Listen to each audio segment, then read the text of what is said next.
আজকে আমার এসে এখানে খুবই ভালো লাগছে।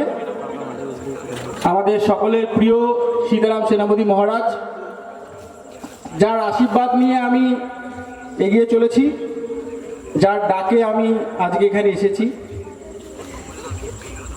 উনি যেভাবে আজকে মাতৃ সাধনা করছেন, মাতৃ সাধনার মধ্যে দিয়ে এই বাংলার এবং ভারতবর্ষের আনাচে কানাচে নিজের সেবা ছড়িয়ে দিয়েছেন, তার জন্য আমরা অত্যন্ত আনন্দিত, উচ্ছ্বাসিত, উদ্ভাসিত এবং ওনার আশীর্বাদ এবং মায়ের মন্দিরে মায়ের আশীর্বাদ আমরা নিলাম। আগামী দিনে আশা করছি ওনার আশীর্বাদ পাবো এবং আপনাদের সকলের আশীর্বাদও পাবো এবং এখানে আসতে পারবো, এটাই আশা রাখছি। জয় সীতারাম সেনাপতি মহারাজ জি কি, জয় সীতারাম সেনাপতি মহারাজ জি কি, জয় সীতারাম সেনাপতি মহারাজ জি কি, জয় জয়।